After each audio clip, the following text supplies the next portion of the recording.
Kalau nggak ada nasa manso, maka orang selalu berpikir, pokoknya yang penting ikut Nabi. Nah itu bahayanya kalau Anda tidak tahu detail, jangan-jangan syariat yang kamu ikuti itu syariat yang sudah berstatus mansukhoh, telah dicabut. Dan itu banyak. Makanya kata Sayyidina Ali ketika ada orang ngajar nggak tahu nasa manso, halakta wa ahlakta, kamu rusak dan merusak orang lain. Seperti tadi pernah ada kawin itu satu turunan, yaitu era Nabi Adam. Masa kita sekarang kawin sama satu turunan, kan nggak mungkin, ya kan? Pernah ada membumi hanguskan orang kafir, yaitu syariatnya Nabi Nuh. Itu dihapus oleh syariatnya Nabi Ibrahim dulu, yaitu Nabi Ibrahim menghentikan apa? Faman tabi'ani fa innahu minni wa man asoni fa innaka ghafurur rahim. Ya, kalau orang ikut saya, ya Allah, ya pasti golongan saya. Kalau yang masih maksiat, masih balelo, saya berharap engkau ampuni. Akhirnya banyak orang kafir tobat. Coba era Rasulullah itu semua orang kafir Mekah itu kafir. Nabi belum wafat, itu sudah ada 114.000 mukmin semua. Jadi Nabi menangi mayoritas orang menjadi mukmin dari mayoritas kafir. Yaitu disebut wara'aitan nasa yadkhuluna fi dinillahi afwaj. Andai kan Nabi Muhammad pakai syariatnya Nabi Nuh, bisa enggak mengislamkan orang sebanyak itu? Enggak bisa kan? Maka ini penting mengenali nasab mansuh. Jadi periode cara wong Jawa maksud no tuntas. Robila tadar itu pasot tuntas itu menghabisi itu habis di periode Nabi siapa? No, syariat itu sudah enggak dipakai lagi. Yang dipakai apa? Faman tabi'ani fa innahu minni wa man asoni fa innaka ghafurur rahim. Lah Nabi Muhammad ini nabi yang kena khitab anit tabi' millata Ibrahim hanifah. Jadi masternya Nabi Muhammad itu mentornya Nabi Ibrahim. Sehingga syariatnya ya faman tabi'ani fa innahu minni wa man asoni fa innaka ghafurur rahim. Tidak syariat rabbila tadzar 'alal ardi minal kafirina daya. Jelas ya. Jadi mengenali nasa manso itu penting sekali karena kalau ndak Anda halakta wa ahlakta, kamu merusak diri kamu sendiri juga merusak orang lain karena menfatwakan hukum yang sebetulnya sudah berstatus mansukhoh. Hanya berdasar itu kan syariatnya nabi-nabi dulu. Syariat yang apa? Syariat yang nggak pernah terhapus hanya satu, usuluddin, yaitu tauhid, itu sama. Tapi kalau syariat itu beda-beda, atau furu'iyah itu beda-beda. Itu tadi saya beri contoh, era Nabi dulu kalau ada pakaian najis dipotong, dibuang. Era Nabi Muhammad dicuci. Orang kafir dihabisi oleh langit. Era Nabi Muhammad nggak boleh, bahkan didoakan Allahumma hdi qaumi fa innahum la ya'lamun. Di Qur'annya apa? Wa in ahadum minal musyrikin astajaraka fa'jirhu hatta yasma'a kalamullah tsumma ablighu ma'mana. Jadi kalau ada orang kafir enggak boleh main dihabisin, mereka beri peluang untuk mengkaji kitabullah hatta yasma'a kalamullah. Kalau mereka sudah berpeluang ngaji, harus tsumma ablighu ma'mana, harus dijamin keamanan. Ya, karena apa? Dzalika bi annahum qaumul la ya'lamun. Bagaimanapun mereka memang karena tidak tahu. Nah, kenapa tidak tahu? Enggak.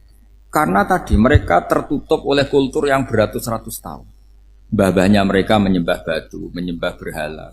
Ya taunya itu ya Tuhan. Bagaimana Anda bisa menjelaskan sesuatu yang sudah beratus-ratus tahun kan tidak gampang. Maka ada periode dimaklumi. Apa? Kalau era sampean kan, mosok waktu disembah saking gobloknya orang. Kamu lahir kan sudah nyembah Allah, tidak nyembah batu. Bayangkan kalau kamu jadi mereka. Wong perut kamu saja disuruh makan pizza sakit kok. Karena saking lamanya makan sambal kan gitu. Kamu bilang perempuan Indonesia saja cantik kok, saking lamanya jadi orang Indonesia. Padahal orang Indonesia tanyakan orang Eropa, cantiknya di mana? Kamu lahir di Afrika, bilang orang Afrika itu cantik, tanyakan orang Eropa, cantiknya di mana? Hitam gitu kok. Jadi orang itu pasti terkooptasi oleh sekelilingnya. Orang Afrika akan bilang wanita Afrika itu cantik. Coba tanyakan orang Eropa, cantik apa enggak? Blas. Orang Eropa yang kulitnya gitu kata orang Eropa indah, kata sampean.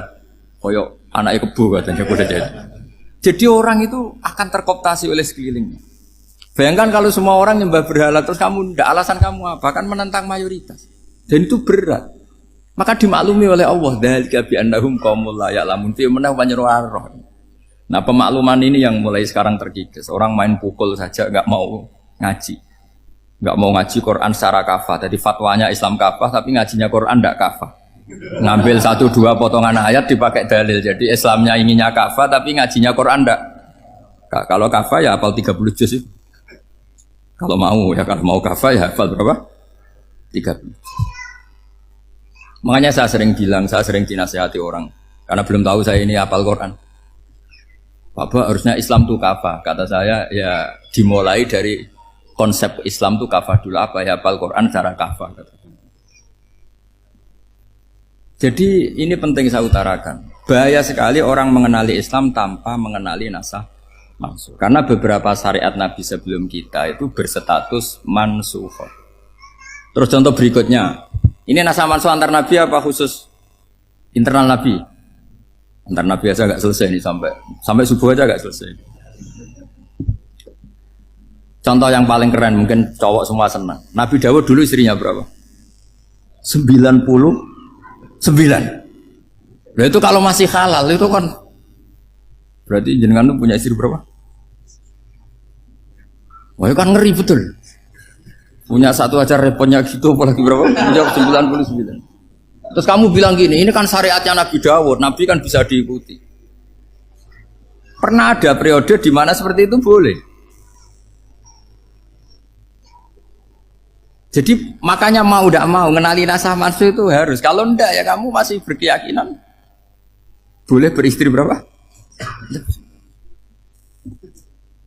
Nah ini penting saya utarakan. Makanya Sayyidina Ali itu kalau ngetes calon mubaligh, kira-kira kalau Kemenak dulu inginnya apa? Sertifikasi apa? Mubaligh. Itu tanyanya gitu. Ta'rifun an-nasakh wal mansukh, kamu apa tahu nasakh mansukh? La. Jawabnya Sayyidina Ali, halak tahu ahlak tahu. Kamu orang yang rusak. Karena tadi takutnya ada syariat yang sudah mansukh dipakai. Itu tadi misalnya kita ini tidak umatnya Nabi Nuh, tapi pakai syarat Robbila tadar alal ardi minal kafirina. Terus ketiga begini, misteri manusia itu. Dan ini kita tidak pernah tahu sampai kiamat, tapi ini ilmu harus kita diskusikan. Misalnya saya ini namanya Bahauddin. Saya sekarang hidup sampai 2019 sekarang. Kan hanya Allah yang tahu berapa turunan saya sampai kiamat dan statusnya kayak apa. Donald Trump juga gitu. Donald Trump itu sekarang kafir. Tapi kita tidak pernah tahu nanti turunan keberapa ada yang Muslim. Lah turunan yang calon Muslim ini diletakkan di mana kita tidak tahu. Yang jelas kalau kamu bunuh itu katut itu. Artinya gini, logika membiarkan orang kafir itu ya ada logikanya. Gitu. Nah, logika membunuh karena mereka mau membunuh kita ya ada logika fikihnya karena kalau kita ada membunuh dibunuh. Makanya semuanya hukum ini terus bergantung al-hukmu yaduru ma'ilatihi wujudan wa'adam. Di sini terus dipertemukan. Makanya semua nabi itu kalau yang namanya membunuh pasti pas perang saja karena ini kondisi yang memang pilihannya hanya dua, kalau nggak dibunuh ya membunuh. Ada duel lah itu. Maka ini butuh kajian fikih dan orang nggak boleh subjektif dalam hal ini. Saya ulang lagi, tidak boleh subjektif karena tadi orang yang kamu katakan sekarang misalnya Zaid, kamu itu bodoh sekali. Kenapa bodoh? Nggak hafal Quran, nggak pernah kuliah, nggak pernah ngaji. Ternyata Zaid ini bersemayam calon anak yang alim alama hafal Quran, namanya Umar, tapi masih jadi sperma.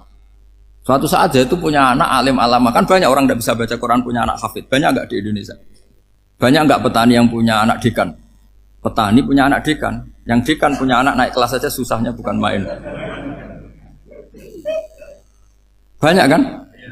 Nah ketika dibalik nanti ada dekan punya anak goblok, yang petani punya anak dekan pinter mana? Kita tidak pernah tahu. Makanya ini kan ya sudah kalau nggak pernah tahu ya bilang saja wallahu alam kan selesai. Daripada keminter keliru kan ada wallahu alam. Makanya cerita favorit guru saya Kiai Haji Maimun Zubair itu punya apa namanya Kiai Zubair. Itu cerita favoritnya itu ada santri namanya Soleh. Soleh itu alim alam. Orang Madura itu cara berpikir kan kalau kiai saja alim seperti itu apalagi bapaknya. Pas bapaknya main ke pondok, santrinya ada ribuan. Bapaknya main ke pondok itu. Sholat itu ya gak bener.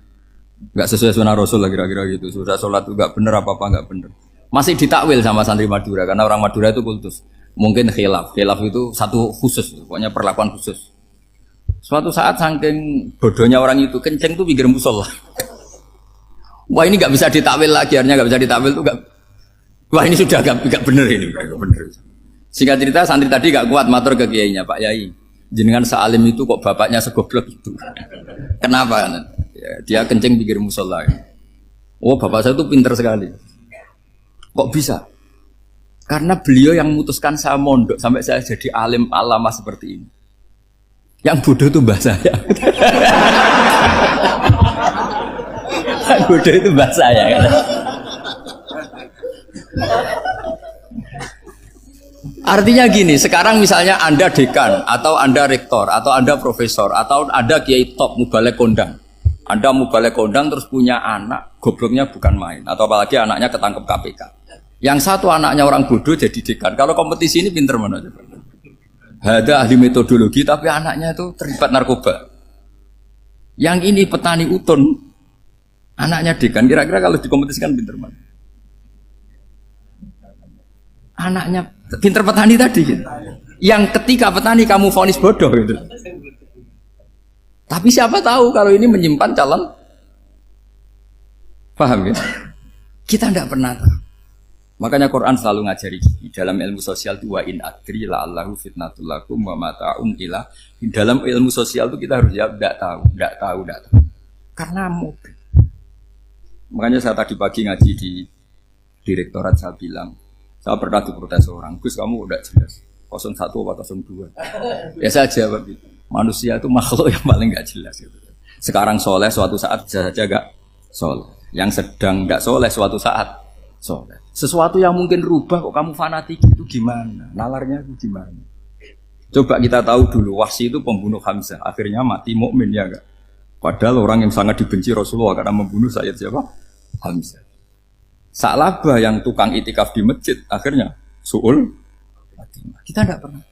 Nah kalau nggak pernah tahu ya tidak usah terlalu fanatik biasa. Kayak jenengan seneng saya itu ya saya tidak tahu sampai kapan ya. Saya seneng sampai kapan ya tidak tahu. Kayak suami istri. Pas nikah harmonis bulan madu sampai kapan berarti. Yang jelas paling awet itu pasangan jelek itu pasti nggak awet. Makanya jadi guyonan. Pasangan itu jangan baik-baik gak awet. Kalau jelek itu awet. Ternyata maksudnya cantik sama ganteng itu suatu saat pasti jadi jelek. Yang jelek sama jelek pasti jelek terus. Makanya jadi guyon aja. Kalau pasangan jelek itu awet katanya. Tapi kalau pasangan baik, ternyata baik wajahnya itu pasti gak awet. Suatu saat pasti jelek. Tapi yang jelek awet karena mulai dulu ya jelek sampai gitu. Awet jeleknya maksudnya bukan. Ya jelas ya, jadi saya mohon sekali ini ilmu. Sampai ndak urusan, ini bukan urusan cocok ndak cocok, tapi ilmu. Ilmu harus kita dengar bahwa syariatnya para nabi itu yang sifatnya furu'iyah, tidak usuliyah, tidak tauhid itu potensi rubah. Sehingga mengkaji nasab mansukh itu satu keharusan seorang ulama. Makanya setiap ada syariat nabi, hal hadis syariah mu'abbadah amla, mansukhah amla. Karena potensi itu tinggi. Kita tahu dulu semua nabi sholat menghadap apa? Baitul Maqdis. Era Rasulullah dipindah ke Ka'bah. Tapi kalau kamu katakan total Baitul Maqdis ya tidak juga. Nabi Ibrahim mulai dulu madhabnya ke Ka'bah. Tapi kalau Nabi Musa ke Baitul Maqdis. Terus kamu bilang ini 01, 02 ya ada, memang syariat jadi sesuatu yang furu'iyah. Nah, kenapa ini furu'iyah? Jawabannya sederhana. Ketika seseorang menghadap Ka'bah itu menghadap batu apa menghadap Allah? Allah. Ketika menghadap Baitul Maqdis hakikatnya menghadap Allah apa menghadap Baitul Maqdis? Allah. Maka menghadap Ka'bah itu sebenarnya masalah furu'iyah. Yang masalah usuliyah adalah inni wajjahtu wajhiya lilladzi fataras samawati wal ardh. Yang permanen adalah menghadap Allah Subhanahu wa ta'ala. Cuma secara prosedur syariatnya secara zahir menghadap Ka'bah. Maka potensi rubah karena ternyata itu furu'iyah. Untuk kiblatnya itu furu'iyah. Yang permanen adalah menghadap ke Allah Subhanahu wa ta'ala. Ini pentingnya. Jadi terus sekarang masih antar nabi apa di internal nabi? Ini sudah mau selesai waktunya, sudah habis. Internal. Ini sudah selesai, ini sudah pas. Mohon Pak Amir. Oh.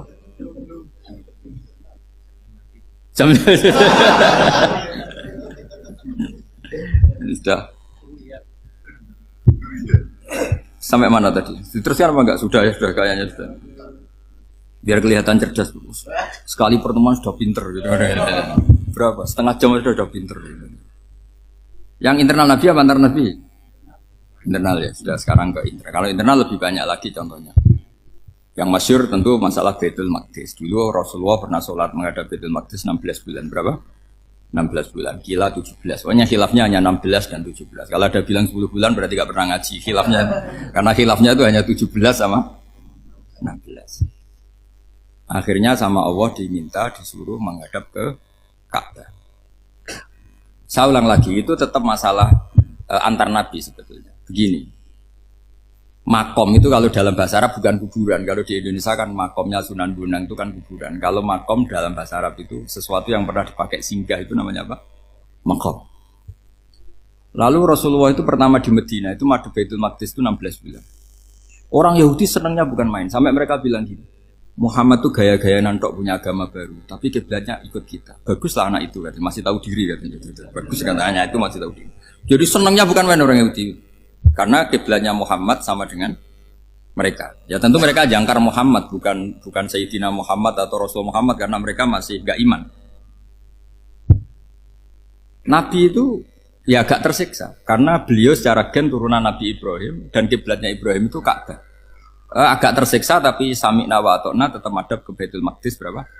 16 bulan.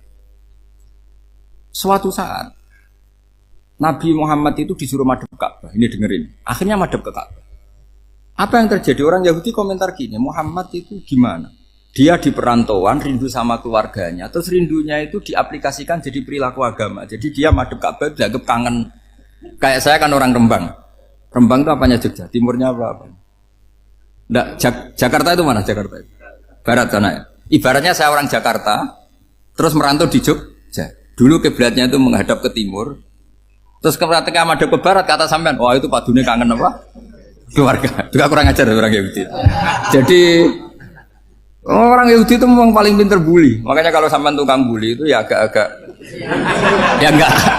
Saya enggak ngomong agak ya, pokoknya agak-agak ya. Pinter bully orang Yahudi. Makanya enggak ada orang debat sepinter orang Yahudi. Yang bisa ngalahkan hanya Tuhan itu. Orang Yahudi yang bisa ngalahkan hanya Tuhan. Sayyidina Ali tak orang paling terkenal cerdas. Itu kalau sama orang Yahudi itu pusing. Karena ya apa logikanya itu? Saya beri sekian contoh. Ada orang Yahudi tanya gini, Muhammad, kalau kambing mati itu yang bunuh siapa? Ya Allah, mati langsung itu. Agama kamu itu aneh, Mak. Yang langsung sentuhan Allah haram, tapi yang lewat tangan-tangan jahil manusia malah halal. Harusnya itu yang halal kan orisinal langsung Allah yang bunuh. Jadi utaknya itu aneh, dari cara berpikir itu aneh. Nah cara sampean ini kan, nak halal pangan kue. Tapi Nabi kan nggak boleh bertutur kata kasar gitu. Kalau yang jadi Nabi saya untalan ngono kan gitu. Tapi Nabi kan nggak boleh kasar. Jadi Nabi itu problem karena nggak boleh apa? Kasar. Kalau kita kan gampang, wis nak halal untalan kan selesai apa? Tapi Nabi nggak boleh kasar gitu. Jadi nak jadi nggak Nabi, nggak sampean itu kan enak. Mau keliru ya pantas, mau apa saja pantas. Karena kan nggak panutan. Kalau Nabi nggak bisa meluruskan kebenaran itu harus tetap sesuai akhlak. Ya, jadi agak kerepotan. Makanya punya Umar, alhamdulillah ada yang nggak perlu aturan itu. Jadi enak. Jadi ya itu memang aturannya harus itu. Coba Nabi itu perang tapi nggak boleh bunuh. Kayak apa susahnya? Beliau jadi sasaran tembak tapi nggak boleh bunuh. Kalau sahabat kan enak, duel, merilek, santai, bisa tarung. Kalau Nabi nggak boleh. Makanya Nabi meskipun ikut perang terus gak ada sejarah orang yang dibunuh. Ya, hanya satu peristiwa itu pun dibaca orang kafir, ditangkis Nabi, pedangnya kembali ke dia mati. Tapi gak ada yang Nabi. Karena Nabi kalau pembunuh nanti itu terus kayak pendekar kan susah juga punya Nabi kok. Habis perang saya Nabi tanya, Muhammad habis perang berapa? 1000. Ya repot juga punya Nabi mantan apa? Pembunuh meskipun yang dibunuh orang kafir. Tapi kan kayak apa ya? Fitrah manusia itu akan menolak kepemimpinan orang yang gitulah pokoknya nggak bisa diterangkan itu. Makanya Nabi itu nggak pernah bunuh meskipun kayak apa musuhnya tapi nggak pernah bunuh. Untungnya di sekeliling orang-orang yang tadi. Jangan bilang tuh suka bunuh ya, pokoknya perang gitu ya. Perang dengan bunuh itu beda loh ya. Kalau perang itu fair apa? Fair. Sampai mana tadi? Nabi Ibrahim ya tadi. Makom tadi saya ulang lagi. Nabi Muhammad menghadap ke Baitul Maqdis itu hanya Allah nuruti. Ini loh Nabi betul. Tahu betul bahwa di antara syariat adalah Baitul Maqdis karena semua Nabi pernah berkiblat Baitul Maqdis. Tapi Nabi ketika menghadap ke Ka'bah, Nabi juga dibilangin sama Allah. Ini loh syariat yang benar karena Ka'bah juga kiblat sing a'taku, lebih tua ketimbang Baitul Maqdis. Maka disebut Ka'bah Atiqah. Ilal Baitil Atiq. Kalau Quran bahasakan Ka'bah apa? Wal yatawafu bil Baitil Atiq. Atiq itu tua sekali. Ya sudah. Ketika berstatus tua itu orang Yahudi seneng mergo roh kelirune Muhammad. Mereka nantang, Muhammad ayo debat terbuka. Nabi rawuh. Bagaimana Anda bilang Ka'bah itu kiblat tertua? Wong Ka'bah itu pertama yang menghadap sana itu ya kamu. Semua Nabi menghadapnya ke Baitul Maqdis. Terus Nabi Muhammad mulai berargumentasi ilmiah tadi. Enggak, Ka'bah itu kiblatnya Ibrahim. Jadi Ibrahim dulu itu yang mulai dulu kiblatnya itu di Ka'bah. Terus orang itu tanya, buktinya apa? Terus dijawab, fihi ayatum bayinatum maqam Ibrahim. Ternyata di situ ada jejak kakinya Nabi Ibrahim, yaitu batu yang diinjak beliau ketika bangun Ka'bah. Itu argumentasi ilmiah. Lah barang orang Yahudi kehilangan ilmu, itu gobloknya orang Yahudi. Makanya yang bisa mengalahkan Yahudi hanya Allah Subhanahu wa taala. Wong Ibrahim saja golongan kita, pengikut kita. Ibrahim itu pengikut Yahudi. Wah, itu Nabi mulai senyum-senyum, mulai tertawa-tawa. Wah, itu goblok, orang terdidik. Karena itu ibaratnya kayak kamu bilang Soekarno itu pengagum Puan Maharani. Kira-kira seperti itu. Soekarno itu pengikut Puan. Karena Yahuda itu Yahuda bin Yakub bin Ishak bin Ibrahim. Saya ulang lagi ya, nasabnya Yahudi ya Pak. Yahuda bin Yakub bin Ishak bin Ibrahim. Jadi Ibrahim itu mbah keempat dari Yahuda. Tapi karena mereka kalah debat, Ibrahim itu pengikut Yahudi. Itu sama dengan bilang apa? Soekarno itu pengikut Puan Maharani. Itu kan jadi aneh. Atau Gus Dur pengikut Mbak Yeni. Atau Basim Asari pengikut Mbak Yeni. Itu kan aneh. Wah, akhirnya sama Allah diingatkan. Makanya ada ayat ha antum haula hajatum fi malakum bi ilm falimatu hajuna fi ma laysa lakum bi ilm. Perjanjian debat ini semuanya harus ilmiah. Tapi kenapa perdebatan Anda malah ndak ilmiah? Karena orang Yahudi iftadohu, malu semua. Wah, semuanya Muhammad itu satu-satunya kekalahan orang Yahudi. Tapi ayat-ayat seperti ini itu enggak populer. Ayat ha antum haula'i hajastum fi malakum bi ilm falimatu hajuna fi ma laysa lakum bi. Jadi Islam betapa hebatnya Islam. Kalau debat harus ilmiah. Dan Kanjeng Nabi menantang, ini perjanjian kita debat ini ilmiah. Kenapa sekarang jadi tidak ilmiah? Yaitu kamu mengatakan Ibrahim itu pengikut Yahudi. Padahal Ibrahim dengan Yahudi itu dulu Ibrahim. Makanya Yesus kalah, tapi tetap rakyat Islam. Tapi nah, makanya terus Ka'bah dibuktikan ketuaannya lewat apa? Fihi ayatum bayinatum maqamu Ibrahim. Itu bukan makam kuburan. Karena makamnya Nabi Ibrahim tetap Hebron, tempat Palestina. Kira-kira itu Palestina. Jare Israel yo ning Israel, bola menang di. Jare ning Israel yo ning Israel, jare Palestina ning. Saya pernah ziarah ke sana di Hebron. Di makamnya Nabi siapa? Ibrahim. Jadi jelas ya. Jadi nasa mansul itu ketentuan yang dikehendaki Allah Subhanahu wa taala untuk menguji loyalitas manusia, menanggalkan semua akalnya. Makanya saya mohon sekali siapapun yang ngaji saya dimanapun, sekali-kali manusia itu harus menanggalkan akal. Sekali Anda pakai akal, maka Anda akan ingkar dengan nasa mansul. Nasa mansul itu hukum yang direvisi, yang dibatalkan. Makanya orang Yahudi lagi-lagi pinternya orang Yahudi. Merovokasi orang-orang yang Islamnya belum kuat, diprovokasi gini. Unzuru ila Muhammadin tahayyara fi din yukhillu yawman wa yuharrimu ukhra. Lihat itu Muhammad, dia kebingungan cara beragama. Kadang bilang A, besok bilang B. Jadi nasa mansub dianggap satu bentuk kebingungan. Gak kurang ajar tapi. Wah, akhirnya sebagian orang yang murtad. Makanya nasa mansub itu satu peristiwa yang menjadikan banyak orang murtad. Karena diprovokasi orang Yahudi bahwa itu bentuk kebingungan Muhammad. Akhirnya terus saya qulu sufa minan nasi ma wallahum angqiblati mulati kanu aliyah. Nah, kelirunya orang Yahudi adalah ternyata nasa mansuh yang dipilih Rasulullah itu semuanya ada di Taurat dan Injil. Termasuk di Taurat dan Injil disifati dan Nabi yusolli ilal kiblatin, bahwa Nabi ini akan bersolat dengan dua kiblat. Makanya tetap ditantang. Qul fa'tu bit Taurati fatluha in kuntum shadiqin. Kalau kamu tidak percaya bahwa saya ini orisinil, ayo bareng-bareng mengkaji Taurat. Tapi mereka tidak siap mengkaji Taurat. Karena Taurat semuanya mendukung Rasulullah Muhammad SAW. Fatluha in kuntum shadiqin. Makanya ini penting sekali ngaji. Jadi perdebatan itu macam-macam. Dan itu pinternya orang Yahudi. Unzuru ila Muhammadin tahayyara fi dini yukhillu yawman wa yuharrimu ukhra. Ini penting sekali. Makanya nasa mansuh itu uji loyalitas. Itu Imam Malik kalau mencontohkan ke Imam Syafi'i. Saya berisikan contoh fikih. Ini saya melanggar waktu ini. Ini sudah saya yang tidak mengesahkan diri saya. Ya misalnya ini ya, ini kertas sak bawa ya, ini kertas sak bawa. Terus ini tak kasih uang misalnya, uang 100.000. Atau kalau contoh Imam Syafi'i dulu dididik Imam Malik begini. Ya Syafi'i kalau kamu punya 2 budak, 2 pembantu, kalau dulu kan masih ada budak, 2 pembantu lah kira-kira. Seneng mana, yang cerdas sama yang goblok? Seneng yang cerdas. Kalau yang nurut sama yang bantahan, seneng yang nurut. Lah yang nurut itu yang goblok. Makanya tinggal dibalik saja. Kamu tak beda ya. Seneng mana punya istri yang cerdas apa yang goblok? Coba jawab. Atau ibu-ibu mbak-mbak ini, seneng mana punya suami yang cerdas atau yang goblok? Kalau cerdas gak bisa diakali. Tapi goblok nurut tapi ya kadang di sini-sini kan di sini. Nah, itu kan antar manusia. Masalahnya kita menghadapi Allah Subhanahu wa taala yang semua kita pasti bodoh. Kita menghadapi Allah Subhanahu wa taala yang semuanya kita pasti bodoh. Allah jelas ngendikan wa kanal insanu dzaluman jauhlah, manusia itu banyak dolimnya. Dolim itu sifat mubalaghah. Kalau orang dolim sekali dolim, kalau sering zalum, kalau jahil biasa jahil, kalau banget jahil jahul. Bahasa Arab kan gitu memang. Ghafir pengampun biasa, kalau ghafur selalu mengampuni. Syakir, makanya sifatnya Allah Taala ikut wazan faul semua. Ghafur, syakur, atau diikutkan wazan faal. Kalau goblok biasa jahil, goblok banget jahal kan itu. Kafir biasa kafir, kalau kafir banget kafar. Ya, jadi wazan balagha itu bisa faal, bisa faul ya.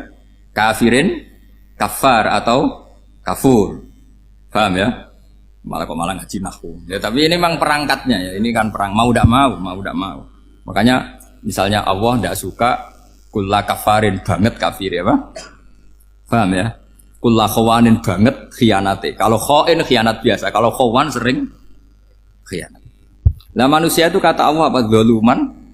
Wis banget dolime, banget. Itu kalau yang ngarang hikam mencontohkan tuh gini. Manusia itu pas bener saja salah, apalagi pas salah. Jadi manusia itu kata Imam yang ngarang hikam itu man itu kanat mahasinhu masawiyah fakih falat akunu masawihi masawiyah. Ketika baik saja buruk, apalagi ketika buruk. Coba kalau ada orang dermawan sama teman-temannya, tanyakan istrinya. Duit diambur-ambur, disikno konco ngalono bojo. Nah, mesti gitu. Teman yang sering silaturahim ke teman-temannya, kata temannya baik, senang silaturahim, tanyakan istrinya. Oh, meninggali wong. Jadi manusia pas baik saja ada buruknya. Apalagi pas buruk. Makanya dulu bapak saya ngajarin saya istiqomah ya apik ya. Tapi kadang-kadang nak keterusan itu istiqomah ngangkangi orang dia tidak punya kesempatan. Misalnya ada imam masjid imami terus sampai tua sampai mau mati. Itu istiqomah apa tidak memberi peluang yang lain? Tidak jawab aja. Jadi itu manusia. Jadi pas baik saja buruk. Apalagi pas buruk. Kayak saya gini di sini ngajar baik, tapi saya ada sopannya harus di atas. Padahal banyak orang sepuh, ada Pak On, ada beberapa yang kan terpaksa nggak sopan. Tapi sama yang nyuruh, berarti sama yang dosa. Kemarin saya minta di bawah supaya ganjaran saya utuh, ini gara-gara begini ganjaran saya ini agak terkredit apa terdebat itu karena itu. Saya teruskan. Jadi manusia itu punya sisi itu karena manusia itu dzalum dan apa jahil. Wa kanal insanu dzaluman. Problemnya ini ngadepi Allah yang selalu pinter, yang kita selalu bodoh. Misalnya gini, kamu ditanya Allah. Ini contohnya Imam Malik. Ikla hadi sokhra fa inna tahtaha dhahaban. Coba bongkahan batu itu kamu angkat, di bawahnya ada emas. Lalu budak yang pinter berlogika, oh disuruh buka itu karena ada emas toh. Berlogika. Kalau budak yang goblok enggak, ya disuruh ya diangkat saja. Ada emas apa enggak karena perintah ya diangkat. Yang satu nurut karena perintah, yang satu nurut karena ada emas, ada sesuatu. Logikanya suatu saat Tuhan tuh hanya bilang gini tok, ikla hadis sokro, batu itu angkat. Yang nurut yang goblok permanen tadi kan langsung ngangkat. Yang pinter, ini ada apa lagi Gusti kok harus diangkat? Ya gak ada apa-apa, nyuruh saja kata Allah gitu. Wah tidak bisa, sesuatu harus ada alasannya. Itu kira-kira mangkel loh gak? Oh mangkel. Nah, logikanya manusia seperti itu. Makanya dua murid pinter, di rakyat pinter, presiden ya susah mesti demo.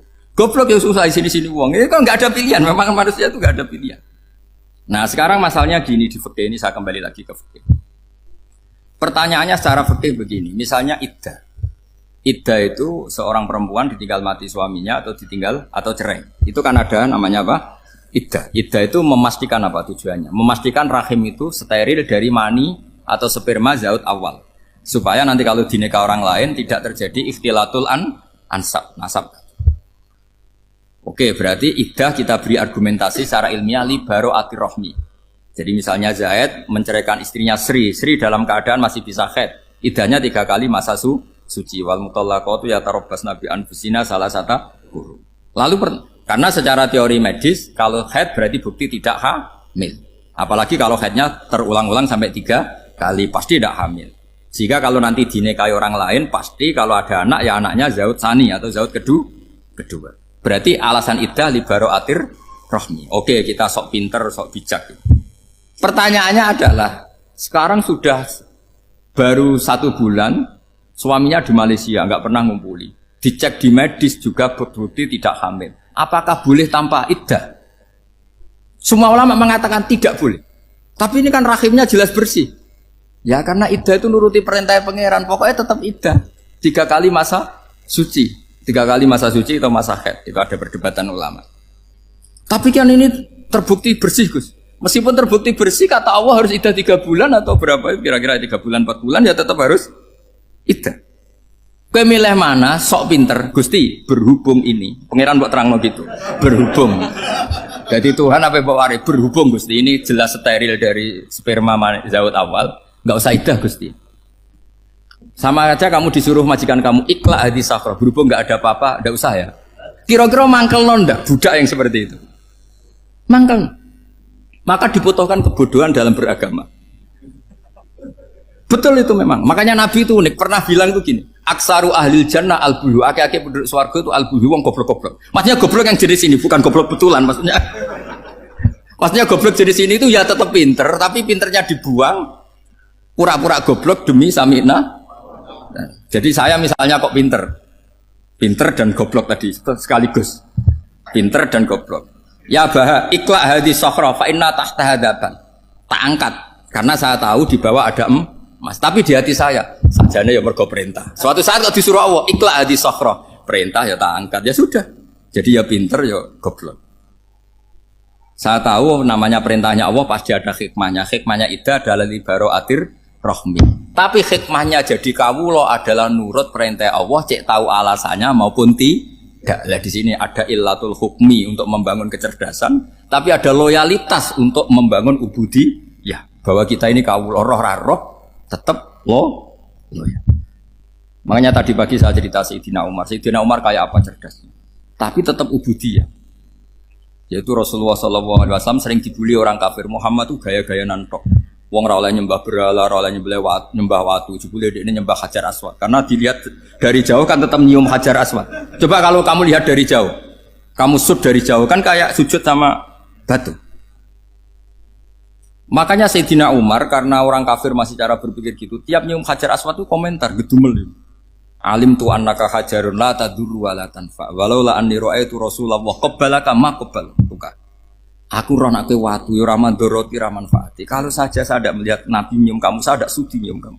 Jadi tidak berdoa doa mustajab itu tidak gerutu. Karena apa? Umar tahu ini masalah secara tauhid. Kalau saya doa depan Hajar Aswad nanti dikira syirik karena berdoa di depan batu. Tapi kalau saya tidak nyium nyulayani sunnah Rasul yaitu nyium Hajar wis tengah-tengah nyium sambil gerutu itu sudah kompromi. Ya nyium tapi gerutu. Kayak apa? Makanya ya dia cerdas tapi ya goblok tadi ya cerdas.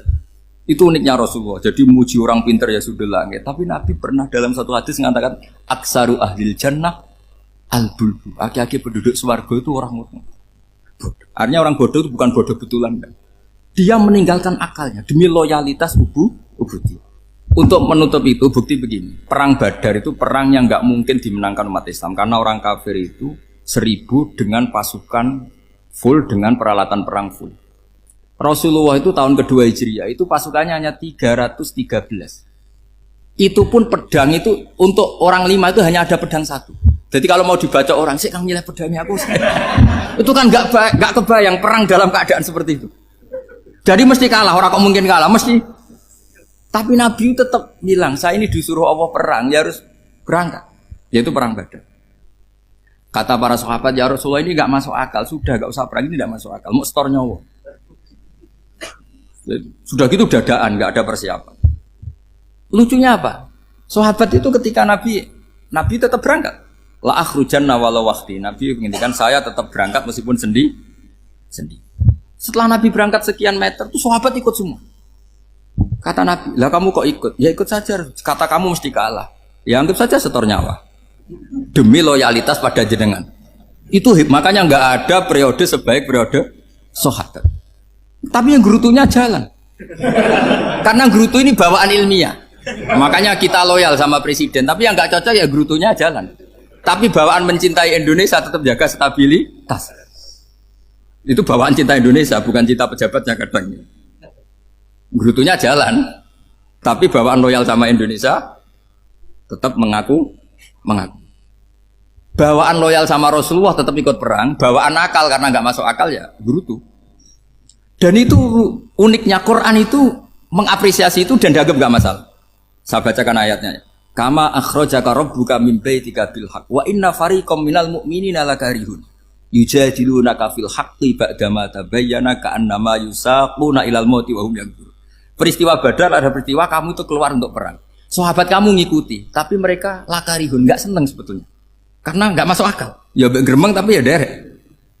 Yujadilunaka fil haqq, mereka mendebat kamu dalam kebenaran. Jadi ya Rasulullah wong perang kawan kalau jenengan lakoni alasane nopo?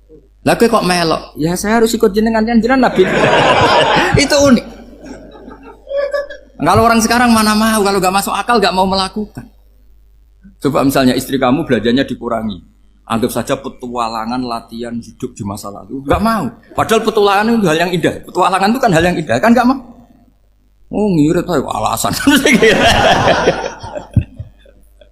Tapi lucunya kalau dijak camping bermiskin-miskin di hutan mau. Karena karpe dhewe, tapi nak suami yang ngongkon. Ayolah seminggu ini kita model miskin, anggap aja petualangan masa lalu. Enggak mau. Karena pinter, apa? Coba kalau bodoh. Ya ngono ya apa-apa Mas. Tapi resikonya nak bodoh, pas kamu sakit ya dibiarin. Karena dia melihat sakit kan biasa, namanya manusia. Jadi makanya ini pilihannya susah, hidup itu masih susah makanya ini. Jadi uniknya Quran gitu, Quran itu membolehkan psikologi manusia. Makanya Allah ngendikan kutiba alaikumul qital wa huwa kurhul lakum. Ya saya tahu kamu tidak suka perang. Allah yang ngakui bahwa kurhul, enggak apa-apa. Tapi ketidaksenangan kita harus dilawan demi mengikuti Allah dan misalnya perempuan Allah juga gitu. Wa ashiruhunna bil ma'ruf. Gauli istri kamu muamalah secara baik. Kata Allah fa in karihtumuhunna fa asa an takrahu syai'a wa ja'alallahu fi khairan kasira. Mungkin ada watak yang kamu tidak suka, tapi di situ ada kebaikan. Allah ngaku yang namanya suami mesti ada watak yang nggak suka dari istrinya. Juga sebaliknya lebih banyak lagi yang suami istri kamu tidak suka watak kamu. Juga nggak suka hidung kamu, wajah kamu banyak lah nggak disuka. Tapi demi kestabilan negara suami istri ini, mereka loyal. Justru itu bagus. Maka jagalah ilmu, juga jagalah loyalitas. Itu yang perlu saya utarakan. Jadi makanya agama ini dibangun dua. Satu kecerdasan hikmah, yaitu ya al-hukmu yaduru ma'ilati wujudan wa adaman. Tapi juga ada ubudiyah, bahwa agama ini milik Allah. Maka sami'na wa ata'na. Karena begini logikanya, saya ulang lagi masalah batu. Iqla hadis sokhra fa inna tahta adaba. Terus saya angkat, pembantu saya ngangkat. Dia saya gaji atas nama apa? Nurut kan? Atas nama menemukan emas apa atas nama nurut? Nurut, karena emas itu juga penemuan saya, milik saya. Ngangkat batu yang nggak ada emasnya juga atas nama nurut. Jadi rapot yang saya berikan ke pembantu saya itu tentang nurut dan tidak nurut. Saya kan tidak peduli dengan cerdas dan tidak cerdas. Itu kan tidak sesuatu yang menguntungkan saya. Nah Allah juga gitu. Kecerdasan kamu, pinter kamu itu tidak menguntungkan Allah Subhanahu wa Ta'ala. Karena Allah itu tidak butuh pinter kamu, cerdas kamu. Allah hanya butuh mental ubudiyah kamu. Makanya Allah mensifati nabinya hanya subhanalladzi asra bi abdihi, karena status tertinggi manusia adalah sifat kehambaan. Makanya ya Tuhan nafsul mutmainnah irji'i ila rabbiki radiyatan mardiyah fadkhuli fi ibadi. Berstatuslah sebagai hamba baru wadkhuli jannah. Nah kalau kamu berstatus hamba ya harus baik, gak usah kalian bantah. Coba kalau kamu rasional, ya Allah kenapa bikin surga nanti-nanti? Engkau kan bikin sekarang, ngapain repot-repot nanti? Jadi kacau semua agama.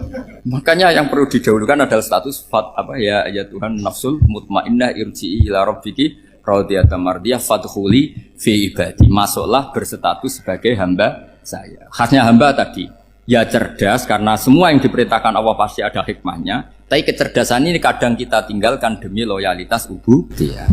Assalamualaikum warahmatullahi wabarakatuh.